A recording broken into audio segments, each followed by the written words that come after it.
Welcome back to Crosstalk, a critical analysis of Alcoholics Anonymous, why it doesn't work.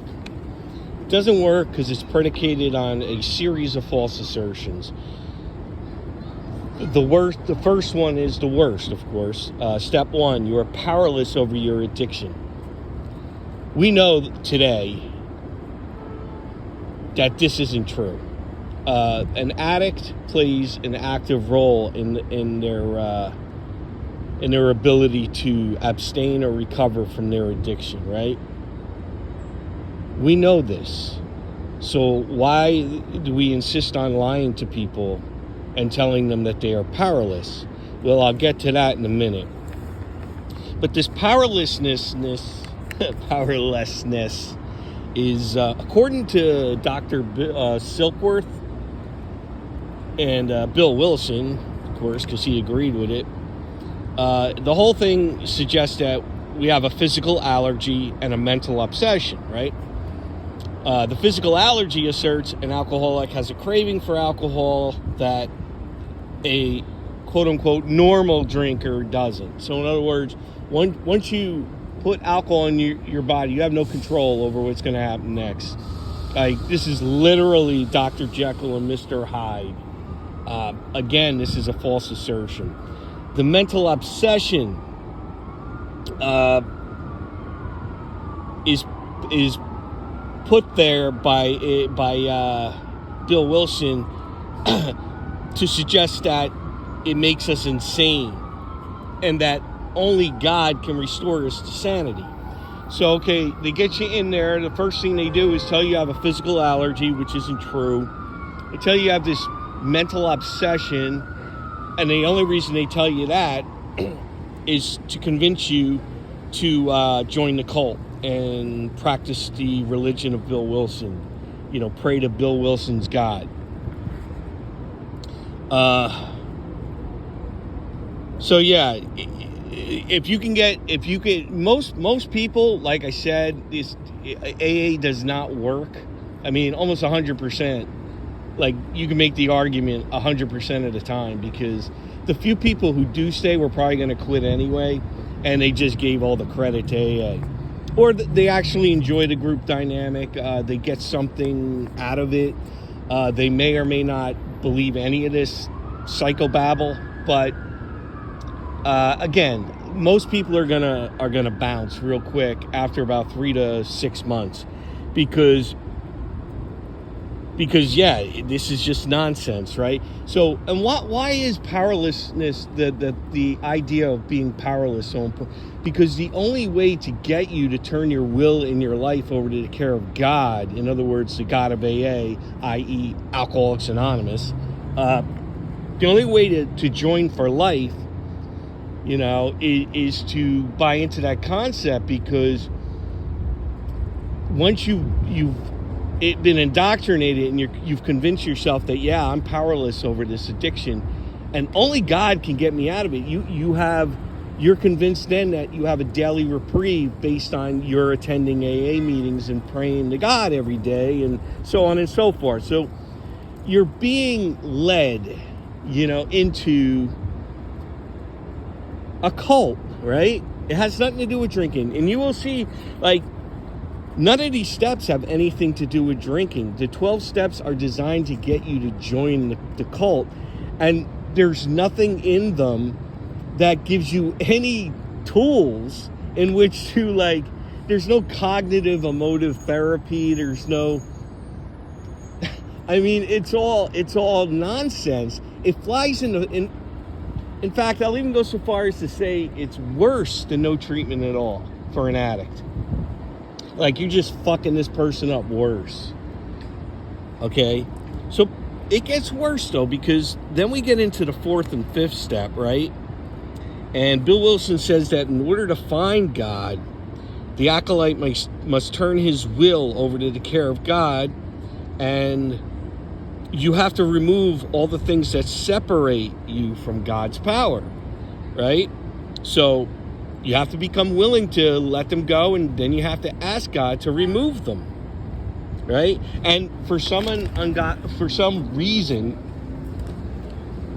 Bill is adamant about that resentments are the number one offender. Like that's the one thing that separates you from God more than anything else. Resentments. Well, he's talking about himself, and he's just projecting that onto everybody else. People he doesn't even know. Knows nothing about them.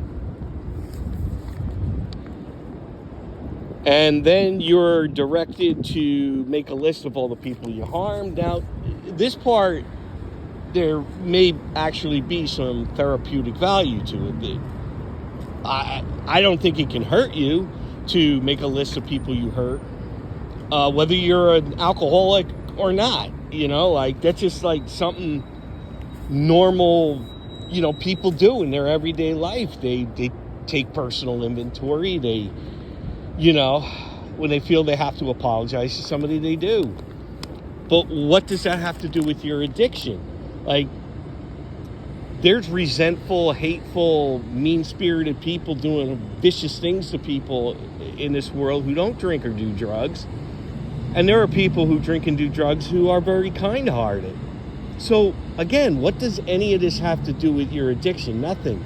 It's all about getting you indoctrinated into the cult, right? Getting fully immersed into the cult ideology. That's all this is. It's all religion. It's nothing to do with addiction. Nothing. So every step requires an assumption that no human being can do any of these steps without God, right? Because that's why you have to be powerless in step 1. By 3 and 4, you pretty much have to have accepted God into your life, and you're convinced that God's gonna restore you to sanity, whatever the hell that means, because you're not insane just because you have an addiction. There's insane people who don't drink or do drugs, and there's people who drink and do drugs who aren't insane. So again, all of this is nothing more than cult religion tactics. It has nothing to do with helping you with your drinking or drug problem. So we already talked about making a list and apologizing to people, which I agree, there's nothing wrong with that, but it has nothing to do with addiction or making you less of an addict. You still haven't addressed the medical, scientific reasons, the psychological reasons behind the addiction, right? According to Bill, all you have to do is do a moral inventory and you're good as gold, right? You'll never drink and do drugs again, which is a complete lie. You're selling somebody a bag of false goods, right? It's sick because the damage you're doing to these people, because almost all of them are going to start drinking and doing drugs again, right? So then, step 11 and 12, we get right back to the cult. Like, again, these have nothing to do with addiction. Nothing at all to do with addiction. Step 11 and 12, And this idea that you're going to sort through prayer and meditation to improve our conscious contact with God as we understood Him, praying only for knowledge of His will for us, the power to carry that out. Everyone who sponsors somebody in AA, I mean, theoretically, they were supposed to have done the 12 steps. So theoretically, they're telling you that they've had the spiritual awakening. They are, I never did. I just never did this. But somebody once said, you should go up to somebody before asking to be a sponsor. If they pray only for God's will and the power to carry that out, if they do that every day, and if they did in fact have a spiritual experience or awakening, and to describe it,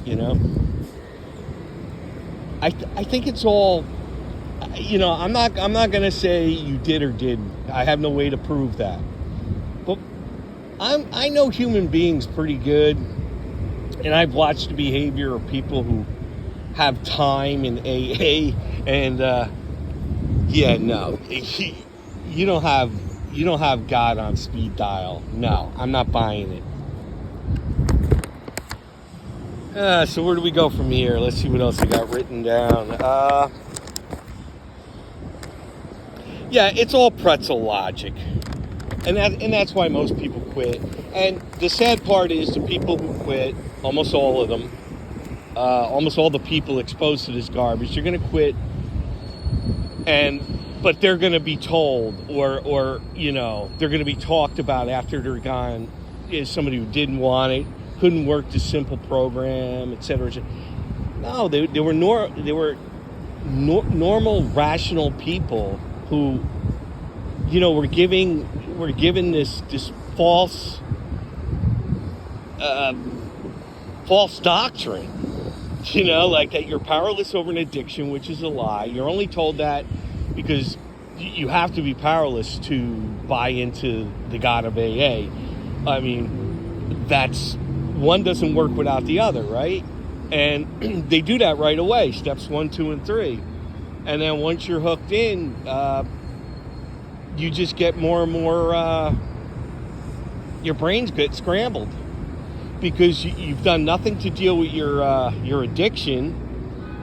Now you're into like this moral theology balderdash that Bill Wilson made up or just co-opted from another psychotic group, the Oxford group. Yeah, so that's all I got for now. Let me know what you think.